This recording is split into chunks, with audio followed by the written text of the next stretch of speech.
Welcome to Have a Life Teaching, the podcast designed for educators who are dedicated to enhancing their teaching practice and creating a positive impact on their students' lives.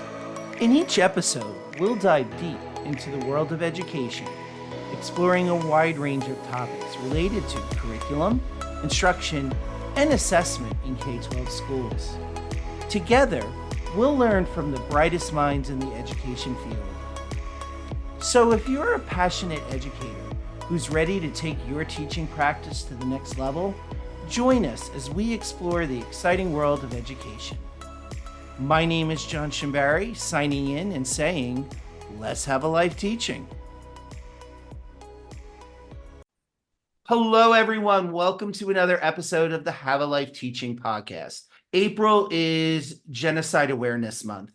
It also coincides with the 30th anniversary of, unfortunately, the Rwandan Genocide, which occurred from April 7th, 1994 through July 15th, 1994. And some of our listeners might know that the Rwandan Genocide, which is also known as the genocide against the Tutsis, occurred during the Rwandan Civil War. And over this period of 100 days, armed Hutu militias killed over 800,000 members of the Tutsi minority ethnic group, as well as some moderate Hutus and Twa individuals, particularly those who were assisting the Tutsi community. And unfortunately, most of the world sat back and just witnessed this barbaric behavior. And even the UN was largely ineffective in dealing with the genocide. Because Sunday will be the 30th anniversary of the start of this genocide, I thought, and my guest who I'm about to introduce you to thought, that it was very important to have a podcast episode on how we can and should be teaching our students about the impact of hate and extremism. The world is still not a peaceful place, so unfortunately, we still do need to have this conversation. I'm so honored because there's hardly anyone I know better than my next guest able to talk about this, not only from her personal experiences, but also as a human rights lawyer and advocate. So I'm very grateful to be joined today by Jacqueline Murekatete. She is a child survivor of the Rwandan Genocide. And as I mentioned, she is also today a very active human rights lawyer here in the United States. She is also the founder and CEO of the Genocide Survivors Foundation, which is tasked with providing supports to genocide victims in general across conflicts, as well as an education organization getting the word out in terms of why it's necessary, unfortunately, that we still have to keep having this conversation about hate and extremism and the damage that it does to us as the human race. Jacqueline, thank you so much for joining us today. Thank you for having me. It's an honor to be here. Jacqueline, could you just tell us a little bit, in general terms, how did the Rwandan genocide occur and why did it occur? Well, when I talk about the 1994 genocide against the Tutsis in Rwanda, or the crime of genocide generally, the first thing that I always want my listeners to understand is that genocide as a crime is not a crime that happens overnight. Neighbors don't get up one morning and out of nowhere want to target and kill their own neighbors. Genocide is a crime that happens in a process. It is a crime, as we have seen over and over again, that begins with levels of dehumanization of the group that will be targeted for extermination. It is a crime that begins with indoctrination. In the case of Rwanda, this was indoctrination in anti-Tutsi propaganda, Tutsis being the ethnic group, my ethnic group, which was targeted for extermination. So growing up in Rwanda, I grew up in a country which taught Hutus, who are the majority ethnic group in Rwanda, that Tutsis, my ethnic groups, were not equal Rwandan citizens, that they were foreigners, that they were invaders who had invaded Rwanda centuries before from Ethiopia, and that their only goal was to oppress Hutus. So from a very young age, Hutu children were taught to see their Tutsi neighbors not as a human being, not as an equal Rwandan citizen, but as an invader, as second-class citizens. So there was a systemic anti-Tutsi propaganda, anti-Tutsi indoctrination. Prior to 1994, Rwanda also had a culture of impunity where the extremist Hutu government would, at a different time, order the killing of Tutsis, beginning in 1959 and throughout up to 1994.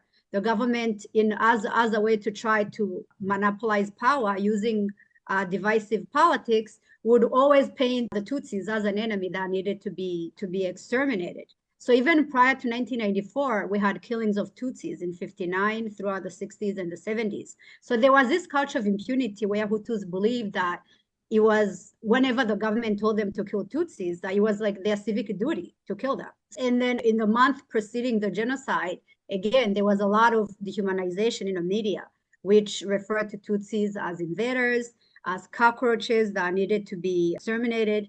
There was importation of machetes to Rwanda that would be used to carry out the genocide. So there was a lot of planning for this genocide, both in terms of physical planning, like the importation of weapons, but also in a mental preparation, psychological preparation, where, as I said, the Hutu government portrayed Tutsis as an enemy that needed to be eliminated. So it's very important to always emphasize that a genocide, again, doesn't happen overnight, because by the time April of 1994 came, the Hutu civilian population had been prepared psychologically to, quote unquote, get rid of the enemy. On the night of April 6, 1994, when the government said Tutsis have to be killed, a lot of Hutus participated. So it's very important to recognize the process that is genocide. And I always say that's important to know because it's not a crime that happens overnight. There are always opportunities within that process to stop the genocide before it becomes genocide. So this is why I always say that we have to understand that genocide is not something that has to happen. It's a crime that can be prevented. And we have to start doing more, as you said in your introduction, to prevent it. So we have to do something to prevent it. And I'm glad that you mentioned that, Jacqueline, that again, it's not something that happens overnight. And this is why our students in particular need to be educated on the signs of extremism, on the signs of hate, because that it is something that burrows deep and burrows long. But yet when it explodes out, if it's not dealt with appropriately, if it's not discussed, that is how you end up with genocides like what happened in Rwanda. Jacqueline, to whatever degree you feel comfortable in describing the following, could you tell us a little bit about your experiences during the genocide and what ultimately brought you to the United States? So when the genocide began in April of 1994, I was 9. I was a 9-year-old child. And like any other 9-year-old child, I had goals, I had dreams. Yes, even at that young age, I was aware that, as I said, that I lived in a country where my ethnic group was discriminated against, was dehumanized, was often a target for murder.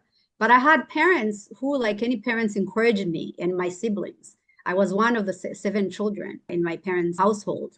And my parents always encouraged us to work hard. Maybe if we worked hard, we'll be among the few Tutsis who will be allowed to go to school. Because at that time, the Hutu-led government had ethnic quotas in school, where only a few Tutsis were allowed to go to high school and to college.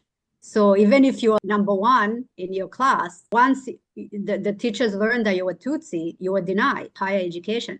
But my parents always encouraged us to work hard and in hopes that, again, we'll be among the few that were allowed to advance. So I never thought that something such as which occurred in 1994 would ever happen, despite having grown up learning about prior massacres of Tutsis. Like I used to hear about those massacres and grieve for the people who were killed, but I never thought that it would ever happen again in Rwanda in my lifetime.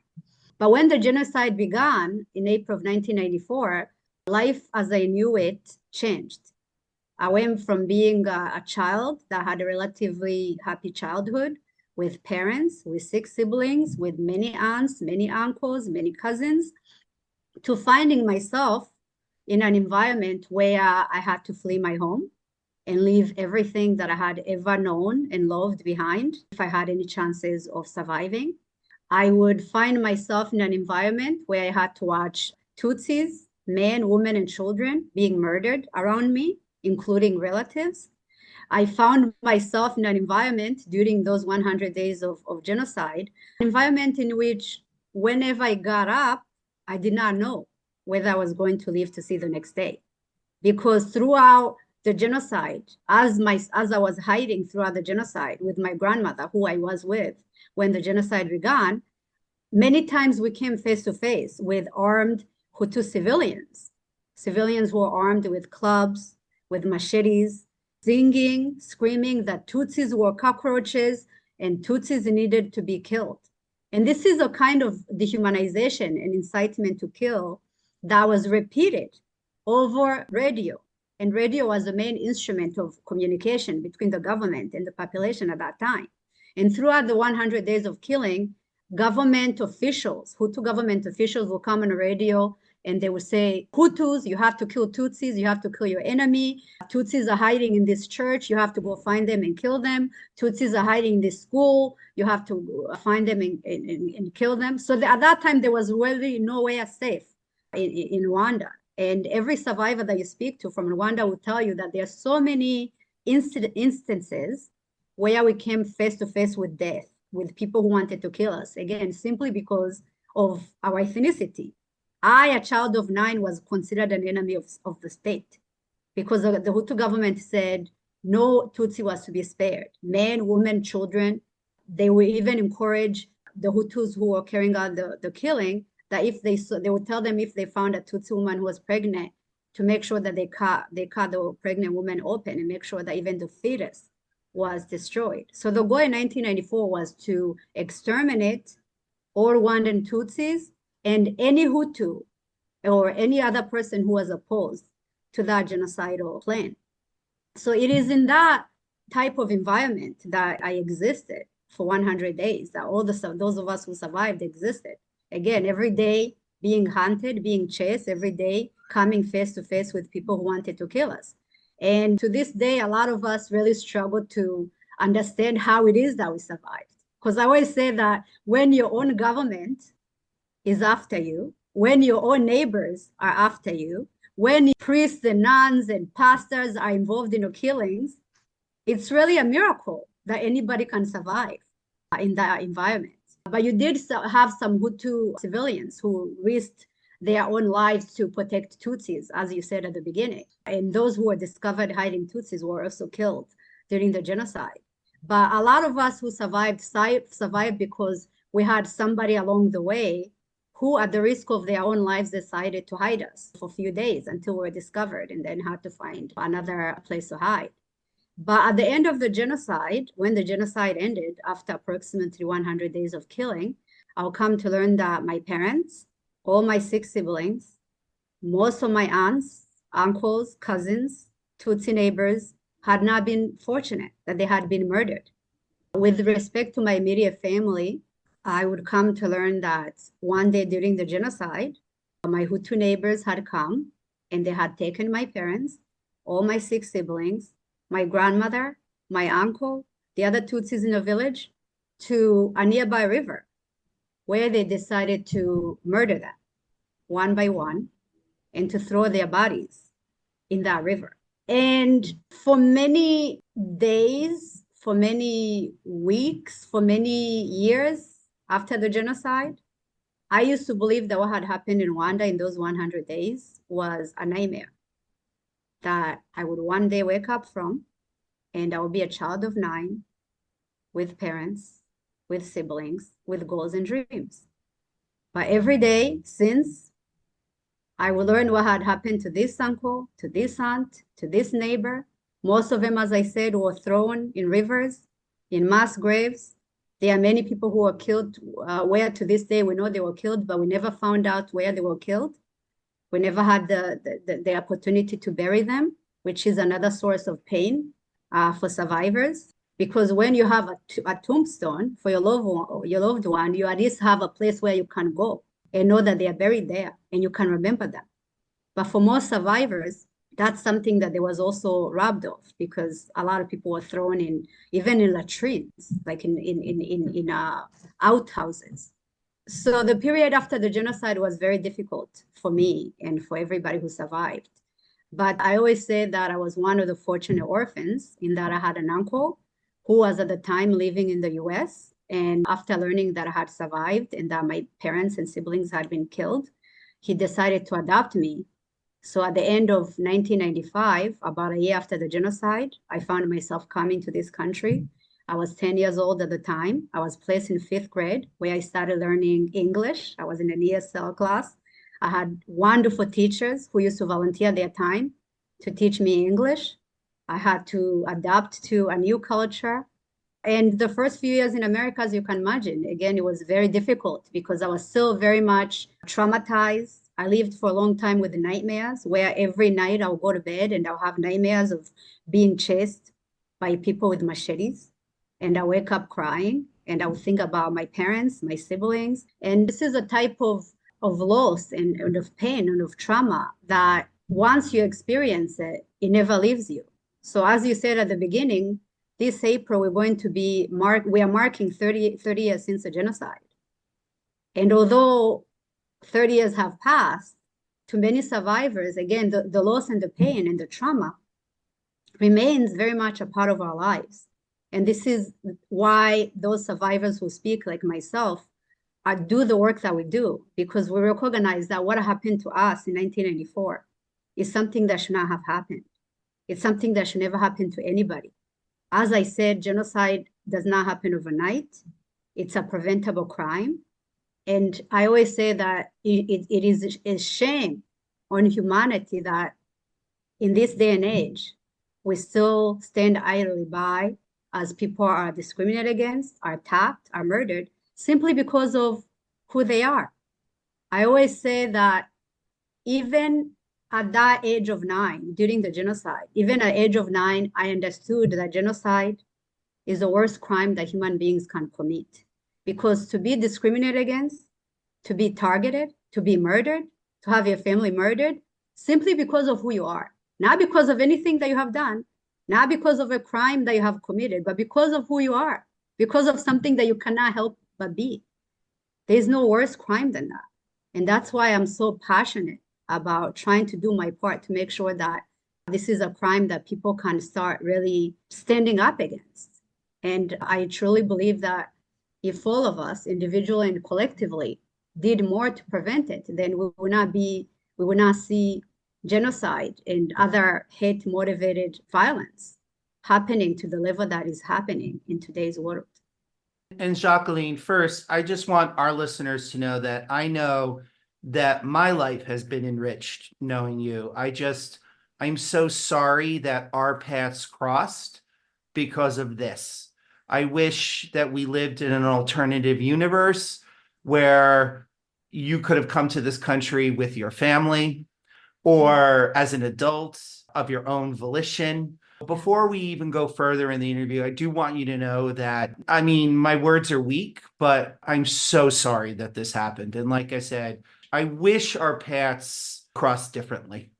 I wish so too. Thank you. But thank you for all you do to, again, to be part of this effort to make sure that it doesn't continue to happen to other children or anybody. Exactly. And actually, the person to thank is you, because you're not just speaking about this as a survivor.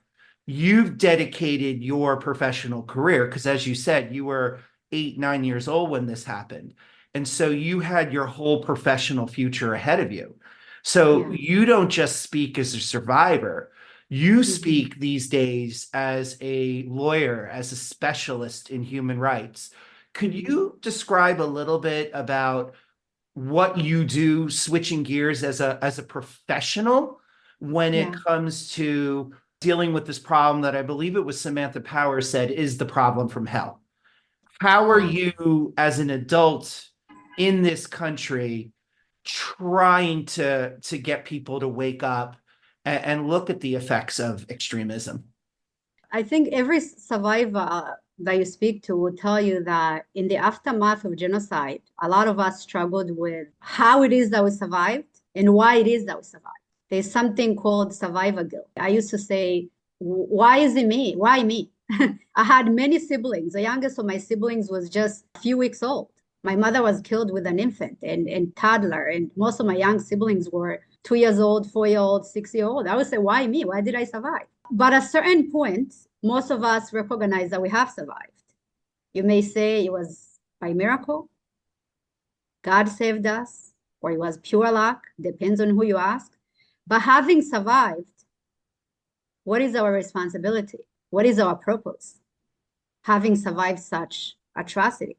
And for me personally, I came to the point where I said, having survived, I have a responsibility, one, to speak about what happened, because especially in the early years in this country, I recognized that at that time, most Americans, students, my classmates, teachers, they did not know what had happened in Rwanda. Since then, there'd been a growing level of awareness. But at that time, people didn't know. And I felt that it was another form of injustice, that over 1 million people were murdered, including my family. And here it is that people are just going on as if nothing happened. So in honor of my family, I wanted to educate people about what happened. And for the second reason why I began speaking and sharing my story and doing the work that I do now is that, as I said, I believe that genocide is the worst crime that human beings can commit, because being murdered simply because of who you are, there's no worse crime than that. And knowing that it is a preventable genocide, I wanted to do my part to make sure that no other child will have to experience what I went through. It's been 30 years. I started speaking when I was 16, when I was a sophomore in high school. So I've been active in this work for over 20 years. And I have never stopped. It's not an easy work. It's emotionally draining. Every time I share my experience, I have to revisit the horrific images that I witnessed during the genocide. But again, I do it because it's a necessary work. And I think that particularly right now, knowing all the things that are going on around the world, the hate motivated violence, literally in every continent, in Sudan, in Ukraine, in the Middle East, Israel, Gaza, even in this country, hate crimes. Hate crimes here in the US has been on a rise. Anti-Semitism, Islamophobia is on alarming rise in this country.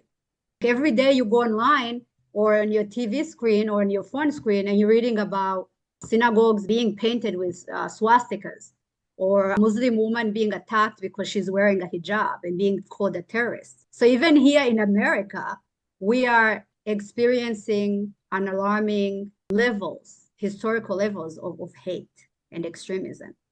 And in light of that, I feel that our work, the work that I've been doing, the work of genocide prevention education is even more critical today than ever.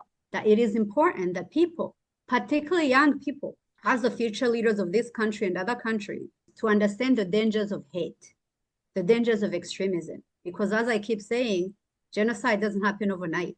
It arises from an extremist ideology, which believes that certain people, because of their race, their religion, their ethnicity, do not deserve to live, that they should be murdered. That's the ideology of genocide. So that the best way to prevent genocide is by fighting extremism and hate. And I feel that hate and extremism is something that even young people here in America who have not experienced genocide, they can relate to. Because again, every day we are hearing reports of hate crimes and hate motivated violence. And I feel that educators, especially, are in the best position to really influence this work. Because like Nelson Mandela said that no child is born hating. Hate is something that is learned. He said that love comes naturally to human beings than hate. And that is true. You have never seen a baby coming out of their mother's womb saying, I hate Black people, or I hate Jewish people, or I hate Muslim. They are learned. They are taught by their parents and the environment. So because hate is learned, coexistence can also be learned. It can be taught. And because of that, as I said, I feel like educators, teachers have a special role to play in genocide prevention education by exposing their students to books, to survivor testimonies, to service projects where they learn, again, to recognize the dangers of hate and extremism and learn to recognize that human diversity, whether in race or gender or religion, is something that should be treated as an asset for any society. It's not something that should be used as a divisive tool, which sometimes we see over and over again, leaders using diversity as a tool. So they will say, those people are this, these people are that. It's always us versus them. This is the ideology of genocide. So if we can teach our young people that at the end of the day, destiny as human being is very much the same. And until we recognize that every human being, irrespective of who they are, has a God-given right to be here, that nobody should be targeted because of who they are, then until we realize that, people are going to continue to be victims of hate. So I always tell teachers whenever I speak, I really hope you appreciate the important role that you have in this. I can't think of any better professional, because I feel that education is one of the best tools that we have to prevent genocide. And that if we are to create a better tomorrow for ourselves and for our children, students should be learning science, yes. They should be learning technology, yes. They should be learning math, but they should also be learning about coexistence. They should be also be learning about the dangers of hate and extremism, and the importance of being upstanders, not bystanders, in the presence of hate and extremism. That is the only way we're going to create a better world, is by educating the next generation of leaders in the philosophy of basic human rights for all, equality for all, and that at the end of the day, we are better off together than painting anybody as an enemy. So much to unpack there. I just wish others who say things like, and again, one could have different views on whether or not our immigration policy is on the right track or the wrong track, but I still think there's a difference in being maybe critical of even immigration policy and then saying that immigrants are poisoning the blood of our people. I'm really concerned about that language. And or that they are rapists, or that they are invaders, or that they are that is, again, it's always they. So it puts people in this climate of fear. Like, this is the enemy. We have to get rid of the enemy. It's a very dangerous politics. Very, very dangerous politics. Totally. Yeah. And as you were highlighting, teachers are in a position to teach demagoguery. They're in a position to help students to understand the language and the situations to look at and look for. Because I do believe if our students, or just people in general, were more aware of that slow, steady churn towards genocide, more of them would be stopped before they happen. Yes. Or at least that's the hope. We're not. No, it is. People have, again, words have power. Words have power. They have the power to heal or to hurt. The example they were just giving of immigration, it's one thing to say that to make sure that US citizens are safe, or we need to protect our borders, but it's another thing to say those people are coming to take our jobs and to poison our society, and they're invaders and they're rapists and they are those people. Again, that's extremist type of like language and polarization and divisive politics that we need to look out for. And young people, students, should be educated to the point that when they hear those things particularly from politicians, that some kind of an alarm should go off, and they will say, no, this is not how you talk about us. That we should discuss immigration in a way that is humane, recognizing that they are people who are legitimate victims of violence and who have legitimate rights to claim asylum.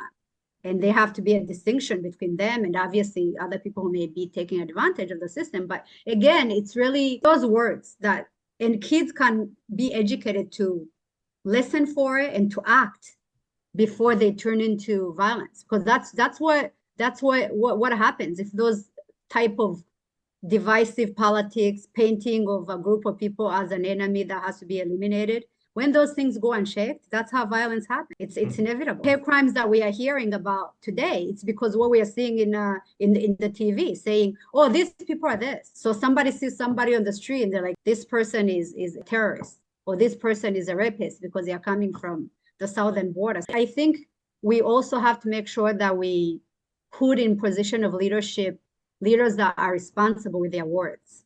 We need leaders to be responsible with their words and to bring messages to the population of unity, not of divisiveness, not of us versus them. We need to look out for those type of very dangerous messages, and we need to condemn them when we see them. Now, Jacqueline, could you tell us a little bit more about the specific outreach you are doing with Genocide Survivors Foundation? Yes. So Genocide Survivors Foundation is a nonprofit that is based here in New York. I started a few years ago and I founded to build up on work that I have been doing as an individual, working with Holocaust survivors, working with survivors of other genocides, because my own activism actually was inspired by a Holocaust survivor who came to my high school class when I was a sophomore. After my classmates and I read the book Night by Elie Wiesel, we were fortunate to have a Holocaust survivor, David Gertzman, who came and shared his story. And it was ultimately David who encouraged me to start sharing my own story of surviving the genocide in Rwanda. So David and I, for many years, while he was still alive, unfortunately, he passed away in 2012, as it is the case with many Holocaust survivors who are passing away, fortunately, every day. But while he was still alive, he dedicated himself to teaching young people about the horrors of the Holocaust. And him and I traveled many years, also helping people to recognize that genocide is not just a crime that happens to Jewish people or Tutsis. When you look at the history of genocide, and I know you have, you recognize it's a crime that has happened on every continent and to different ethnicities, to different religious groups. So I always tell people that it doesn't matter who you are. Genocide is something that any group of people can be a victim of, given the right condition. And because that is the case, all of us have individual and collective responsibility to fight it whenever and wherever it is happening. So I spent many years working with David and other Holocaust survivors, other genocide survivors. And in 2014 specifically, I started Genocide Survivors Foundation to continue my work within an organization framework. And the mission of Genocide Survivors Foundation is twofold. One is to educate people, again, particularly young people, about the dangers of hate and extremism, the dangers of racism, anti-Semitism, Islamophobia, xenophobia, all forms of hate and extremism. Because again, I believe that education is one of the best tools that we have to prevent genocide. As part of the educational component of Genocide Survivors Foundation, I travel, other survivors travel to schools, and we speak to middle school students, we speak to high school students, we speak to college students, we speak at conferences with the same message that I've been saying over and over again. This is a preventable crime. It can happen to anybody and anywhere, and we all have a responsibility to prevent it, and it is preventable. In addition to speaking engagement, we also organize public community events to raise awareness of the fact that the never again, which was said after the Holocaust, has so far been an empty promise. That genocide is still happening in different parts of the world to different groups of people, and that more needs to be done. So we organize programs as well for members of the public. And the second part of GSF work is providing services and support to survivors of genocide and other mass atrocity crimes. So far we've been focusing our work in Rwanda, because obviously I'm from Rwanda. I'm more connected to the survivor community there. But the GSF has a larger vision of working with survivors of genocide everywhere. Because one of the other things that I always tell people is that I said at the beginning, the pain, the loss, the trauma of it is something that survivors live with for the rest of their life. So it's not that time heals. Time alone does not heal. But services and support play a critical role in that healing. So as a survivor, I feel that it's critical that I educate people and that I advocate on behalf of survivors so that they can get the services and support that they need. It's been 30 years since the genocide.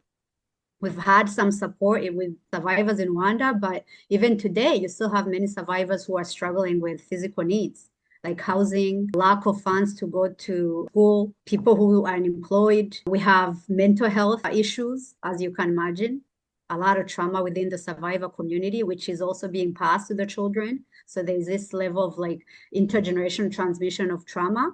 And these are things that can be mitigated by providing mental health services. So part of Genocide Survivors Foundation work is to raise funds so that we can provide these services that survivors need. So that's the other big part of our work. Again, it's a work that I feel that I'm here to do. It's part of my calling. It's part of the reason that I survived. And it's a work that I am dedicated to doing for as long as there's need. And unfortunately, given the current climate of hate and extremism in the world today, I'm reminded that the work is even more critical than ever before, unfortunately. Jacqueline, you were mentioning that you do a lot of work in Rwanda, and I'm very interested in this because I wonder how a country post-genocide reconciles itself to its history, i.e., look at the United States' own history with human rights abuses, i.e., slavery. And although Yeah. it's not exactly quid pro quo or the same thing, I think Mhm. there are lessons to be learned by looking at other countries, looking at their trauma and Mhm. how they're teaching that experience to their youth. So I don't Mhm. know if the foundation does much work with students in Rwanda, but I'd be Mhm. really interested to hear your thoughts on what Rwanda, because Rwanda is a much more successful country now. It's very digital now. Yeah. What's Rwanda doing to move forward, but at the same time educate its population Mhm. about the genocide?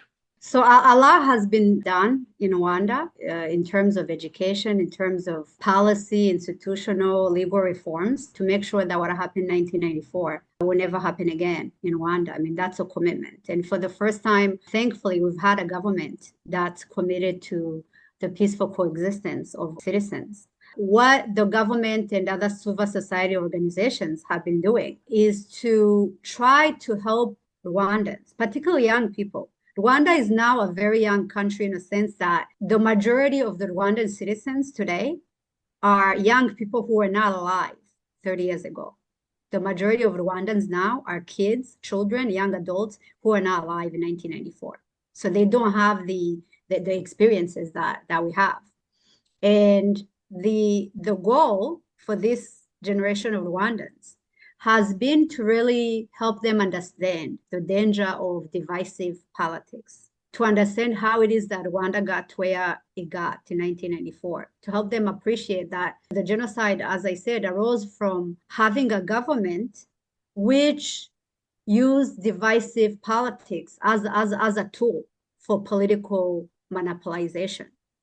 They use ethnic-based politics to stay in power. So the Rwandan government today tries to help young people, and all of us who are involved in this work of genocide prevention, we try to help young Rwandans recognize that if they hear somebody talking about, oh, Tutsis are invaders, Tutsis are this, or Hutus are this, that they should always be alert for that type of, as I said, divisive, an alarm, as I said earlier, should go on, that they should always seek to put in a position of power leaders that are committed to treating all Rwandans, Hutus, Tutsis, Twa, as Rwandans.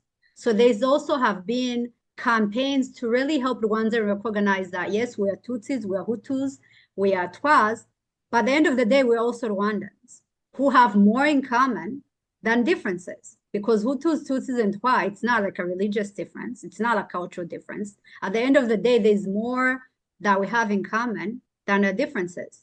And the Ukrainian government has tried to help young people recognize that the destiny of Rwandans is very much tied together. And we have to recognize that unity and fighting ethnic-based hatred and divisiveness, that unity is the only way that Rwanda can have a secure future that does not see the type of horrors that we witnessed in 1994. So that is the kind of messaging and the education initiatives that have been taking place over the last 30 years.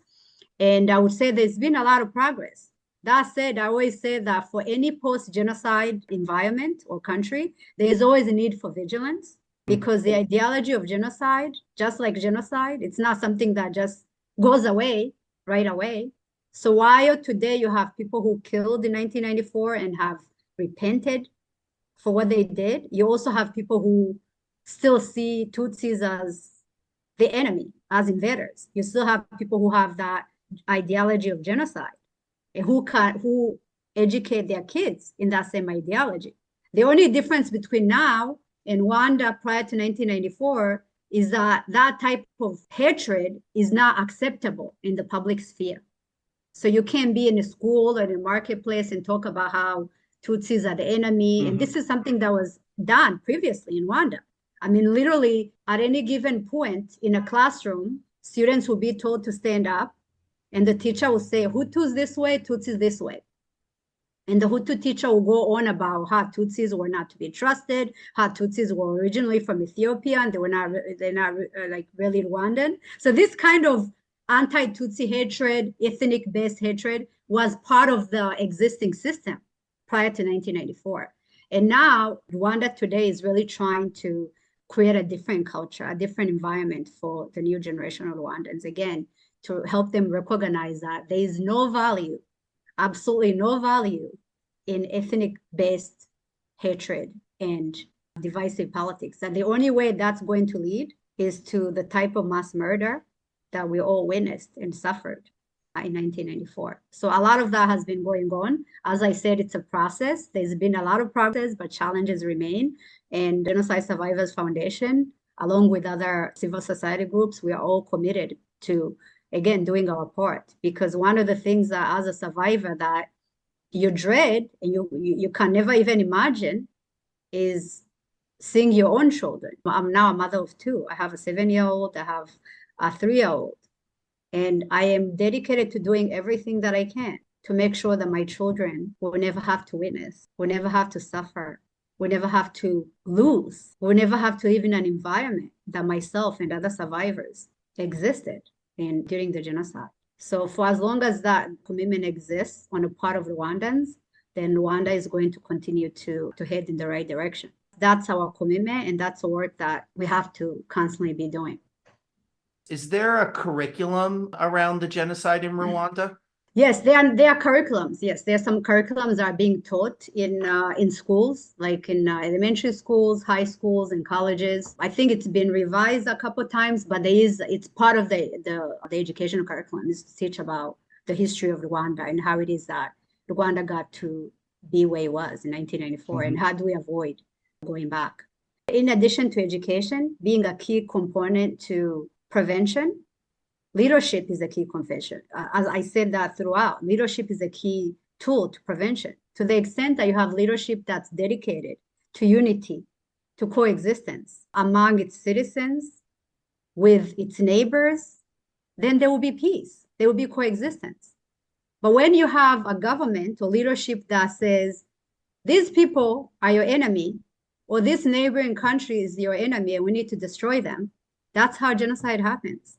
So I emphasize again that as citizens, as global citizens, we have to make sure that we put in place leaders that have messages of unity and respect for the basic human rights of all people.